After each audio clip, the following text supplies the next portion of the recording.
안녕하세요. 예. 좀 전에 뭐 인터뷰도 보셨습니다마는 예. 지역 경제가 너무나 차가워지고 있는 것 같거든요. 뭐 실감을 다들 하고 계시는데 이거를 이제 통계나 자료로 이제 분석을 하셨다고 저희가 들었거든요. 예. 코로나19 이후에 우리 지역 경제가 어느 정도 타격을 받았나요? 예. 아무래도 그 뭐 제조업의 생산이나 수출 그리고 뭐 서비스업 전반적으로 다 좀 타격이 있었는데요. 네. 광주하고 전남은 약간 좀 다릅니다. 광주 쪽보다는 전남 쪽에서 이제 제조업 생산이나 수출이 좀 더 어려움을 많이 겪었고, 반대로 이제 전남보다 광주에서 서비스 산업이 좀 더 네. 타격을 받았습니다.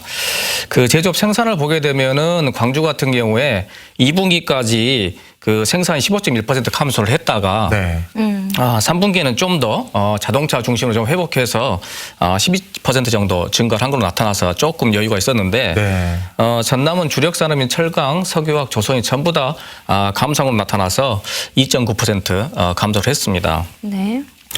수출 같은 경우는 이제 광주 지역에서는 이제 3분기까지 합쳐서 이제 1.9% 감소에 그쳐서 그나마 좀 나은데 뭐 불행인 거는 이제 그 광주 지역의 주력 수출 산업이 이제 자동차와 반도체인데 자동차 반도체가 전부 다 감소하고 나타나서 이거는 좀 우리가 눈여겨봐야 되지 않을까 생각을 하고 있고요. 네. 전남 주력 산업은 이제 석유화학, 철강, 조선인데 이 수출 금액이 18.8%나 감소를 해서 네. 굉장히 감소세가 심하게 나타났습니다. 네. 서비스 산업에서는 이제 전남보다 광주가 타격이 심했다고 말씀드렸는데요. 우리 도소매업, 음식 숙박업, 그 다음에 이제 문화예술 스포츠업 이런 네. 여가 서비스업이 전부 다 감소를 해서 전년 대비해서는 한 20%에서 40%까지도 감소를 했습니다. 그러다 보니까 이런 서비스 산업 쪽에 고용되었던 우리 취업자들 수도 많이 감소를 해서 상대적으로 좀 생계에 어려움을 겪는 분들도 많이 늘어나지 않았을까 이렇게 생각을 하고 있습니다. 조금 전에 일례를 좀 보셨어요. 네, 인터뷰를 좀 맞습니다. 보셨죠. 네. 말씀하신 것처럼 우리 지역은 이렇게 제조업 기반 그리고 유난히 또 자영업에 종사하시는 분들이 굉장히 많으신 것 네. 같습니다. 가장 피해가 큰 업종이 있다면 어느 분야일까요? 예, 말씀하신 대로 우리가 관광산업하고 자영업 여기서 가장 큰 타격을 입지 않았을까 이렇게 보고 있는데요. 뭐 예를 들어서 전남 지역에 이제 유명한 관광지들이 많이 있습니다. 뭐 순천만 국가정원 여기 방문객이 지난해보다 올 9월까지 보니까 지난해보다도 80%나 감소를 했고요. 네. 뭐 오동도 방문객 같은 경우에도 45% 감소했다 이런 통계가 좀 나왔거든요. 그러다 보니까 이제 방문객이 줄어드는 것만큼 우리 뭐 항공기 이용객이나 뭐 KTX 이용객, 뭐 버스 이용객도 많이 줄었겠죠. 그렇죠. 그러니까 이런 업종에서도 어려움이 커지다 보니까 이제 기사님들 좀 쉬시라고 하는 경우도 좀 있었겠고 이런 어려움들이 커졌다 이렇게 볼 수가 있겠습니다. 그 한국은행이 이제 신용카드 매출액을 이제 매달 발표를 합니다. 네. 이 통계를 좀 보니까 광주 지역 같은 경우는 이 도소매업 중에서 의류 잡화 쪽 있죠. 이쪽 뭐 백화점에서 많이 파는데 네. 여기가 한 20% 정도 감소를 했고요. 네. 뭐 오락, 문화 같은 경우는 30%, 뭐 숙박과 음식점 같은 게 20% 이렇게 감소를 해서 아까 말씀드린 것처럼 이렇게 감소하면은 당연히 취업도 네. 감소할 수밖에 없습니다. 예. 네. 이제 뭐 생각하고 싶지 않은 상황입니다만은 만약에 3단계로 가게 되면 지역 경제는 어느 정도 타격이 올까요? 예, 그 지금까지의 이제 그 올해 경기 상황을 쭉 좀 우리가 되돌아보면은 네. 1분기부터 경제가 계속 안 좋다가 2분기에 바닥을 찍고 3분기에 조금 반등을 했습니다. 네. 네. 근데 뭐가 발목 잡았냐면은 8.15 광복절 집회로 인해서 코로나가 다시 재확산을 했잖아요. 네. 설경이 있었죠. 그래서 이제 3분기에 좀 반등하던 것이 아마 제가 볼 때는 4분기에 다시 네. 하락할 가능성이 있습니다. 그래서 이제 아마도 그 우리가 거리두기를 3단계로 강화하더라도 그 여부와 상관없이 4분기부터는 경기가 다시 안 좋아질 가능성이 높고요. 네. 이 가장 어려운 것은 이제 사람들 사이에 이제 그 대면 활동이 좀 위축되다 보니까 눈에 보이는 경제적인 피해뿐만 아니라 금전적으로 환산하기 힘든 정서적인 피해가 더 많이 증가하고 있는 걸로 나타나고 있는데요. 그 통계적으로 이제 그 각 국가별로 우울증 환자가 굉장히 많이 늘어나고 있고 네. 네. 또 이제 아마 이혼 그 율도 굉장히 늘어난다. 이 정서적으로 굉장히 힘들고 피폐해지고 뭐 이런 피해들이 굉장히 늘어난다는 거죠. 네. 네. 다만 이제 단기간에 이제 가장 강력한 그 조치를 통해서 이거를 최소화할 수 있다라고 한다면은 이런 강력한 조치가 필요하지도 않을까 이렇게 생각해 볼 수 있습니다. 네. 네.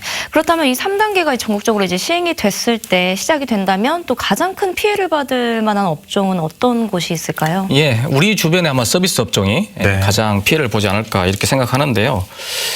좀 전에 계속 말씀드렸던 도소매업이나 음식 숙박업, 그다음에 문화예술, 스포츠, 여가 이런 데가 다들 현재도 어렵습니다. 네. 어려운데 3단계를 하게 되면 한층 더 어려움이 커지겠다 이렇게 생각할 수가 있겠는데요.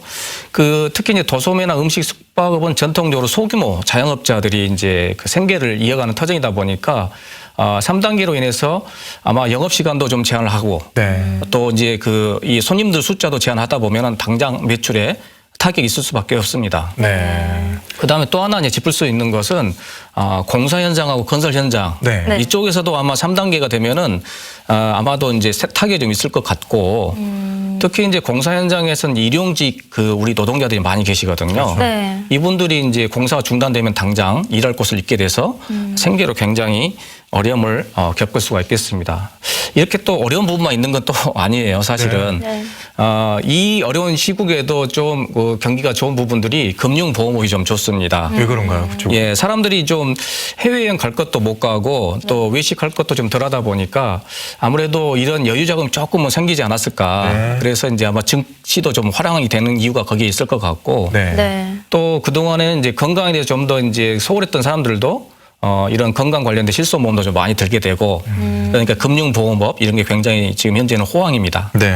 그리고 이제 많이들 아시는 이제 우리 배달 전문 음식점이라든가 그렇죠. 네. 예, 온라인 서비스 산업 맞습니다. 이런 데가 괜찮다 보니까 네. 거기에 공급되는 어떤 디스플레이, 반도체 이런 거 생산하는 것들은 또 나름 괜찮습니다. 네. 근데 뭐 수혜를 입는 쪽이 만약에 있었다면 거기가 그냥 일자리가 확 늘어나면 괜찮을 텐데 네. 또 그렇지 않은 업종들이 거의 대부분인 것 같아요. 예, 기술 집약적인 업종들이다 보니까 예, 안타깝네요. 자, 끝으로 코로나19 지속이 만약에 이렇게 된다면 장기화된다면 지역 경제가 어떻게 전망이 될지 내년을 좀 전망을 해본다면요. 이게 이제 코로나로 인한 경제적인 충격이 장기적으로 구조적으로 고착화되느냐 네. 아니면 이게 V자로 반등하냐에 따라서 이제 전문가들도 시각이 좀 달라지거든요. 세계적으로 지금 백신을 맞고 있잖아요. 그건 어떤 영향을 좀 미칠 수 있을까요? 예, 백신이 좀 더 이제 공급이 확대되고 치료제가 이제 좀 등장하게 된다 그러면은 아무래도 내년 경제는 올해보다는 좀 더 반등하지 않을까. 네. 이렇게 보고 있습니다. 그리고 또 사람들이 굉장히 또 경기에 대해서 불안해하고 거기에 대해서 이제 비관적으로 생각하게 되면 실제로 경기가 더 안 좋아지는데 네. 이런 백신 공급이라든가 또는 이제 치료제 공급으로 인해서 좀 더 좋아질 것 같다, 나아질 것 같다 희망을 가지게 되면은 조금 소비를 늘리게 되고 네. 소비가 늘어나면 다시 생산이 늘어나고 고용이 늘어나고 이런 선순환 과정이 일어날 수도 있습니다. 네. 근데 여기서 중요한 거는 사실 우리 국민들께서 좀 희망을 가지고 네. 이 경기에 대해서 좀 더 낙관적으로 좀 생각을 해야 되지 않을까 이렇게 보고 있습니다. 그러려면 지금 화면에도 나옵니다만은 백신이나 치료제가 빨리 좀 네. 안정적인 백신이나 치료제가 좀 빨리 좀 나왔으면 좋겠습니다. 그냥 자영업자분들이라든가 소상공인 또 특히나 많은 분들이 좀 우울해하고 힘들어하시니까 이게 연말이어도 연말 분위기 안 나요. 지금. 맞아요. 네, 빨리 좀 좋은 소식이 좀 들렸으면 하는 바람입니다. 지금까지 오병기 책임연구원이었습니다. 고맙습니다. 예, 맞습니다.